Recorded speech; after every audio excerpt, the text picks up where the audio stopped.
Bitter Wormwood is a book about the political conflict between India and Nagaland, and it's a chronicling of the conflict. But it's different from all the other books written about the conflict, because this is directly about how it affects the life of a family. And I've picked up a young boy and his friend, and he grows up with his grandmother because his father had died.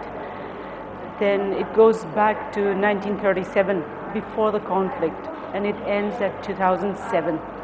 And you see how the conflict grew, why it became a conflict, how people saw the occupation of the Naga Hills as an intrusion into the lands which they felt they should defend and resist.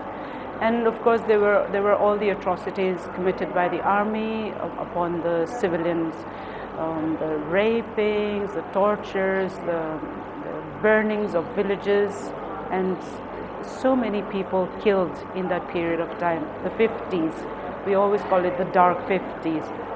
So it is that story, but the difference with Bitter Wormwood is that it's not just one story, it's two stories, because I wanted to write an objective story. So I've written the story of a Naga soldier and the story of an Indian soldier, and how their grandchildren who live beyond the conflict, or who live beyond that period of turmoil, they became friends, they became best friends, and they have new answers for the conflict. So that's what the book is about. The family is fictional, but the protagonist is an uncle of mine, and I've kept some parts of it fictional because when I put it into the format of fiction, that was important. But otherwise, the historical facts are all true. And I've also taken the freedom of moving to historical events a little, making it happen a few years earlier. But otherwise, it is, you can call it a book that's based on a true story. I interviewed people, and I have so much knowledge of that period that it was not difficult to write where the research part was concerned. So I had a lot of written documents from both sides, from the Indian side and the Naga side. So that was very useful, and also had oral narrators, and they filled in the gaps, the lacunae that written history had not documented.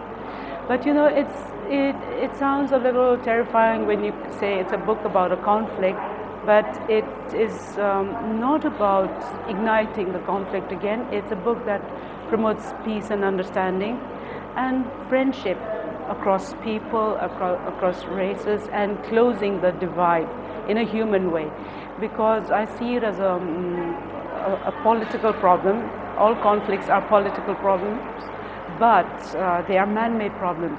So there are human solutions to it, because it's a human problem, and the human solution is always the best solution. So that's what the book promotes. I do not have the authority to say that the conflict is resolved, because it's a very personal thing for me.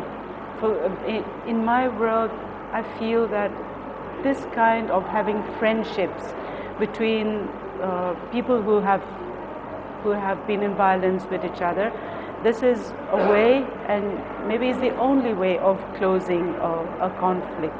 But that's not going to happen for everybody. It's a very individual thing. So when I give that statement, it's a personal statement.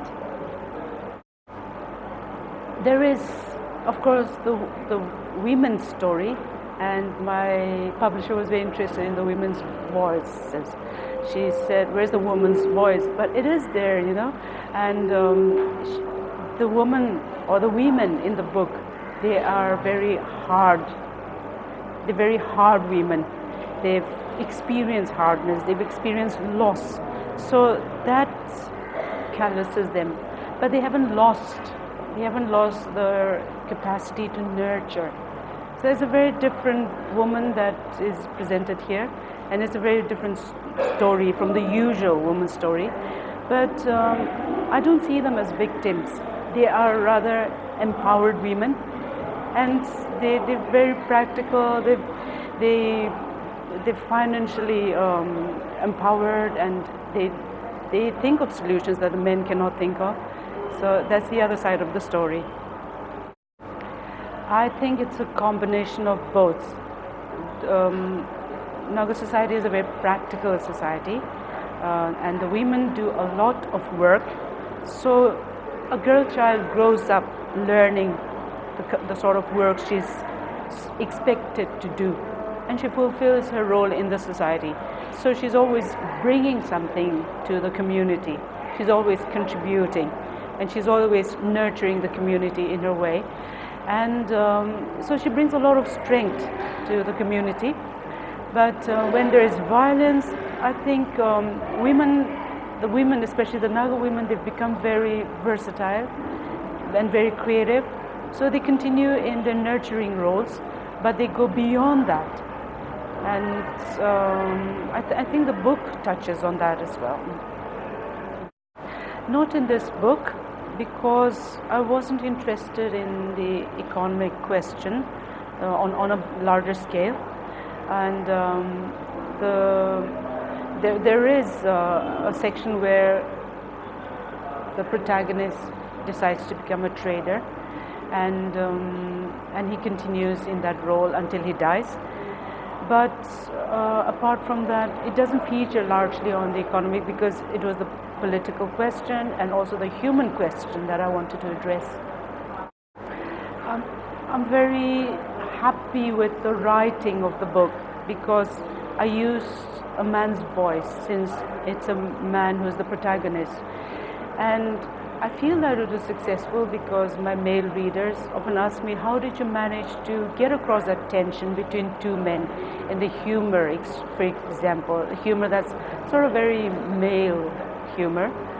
And for me, that's an example of a successful transaction.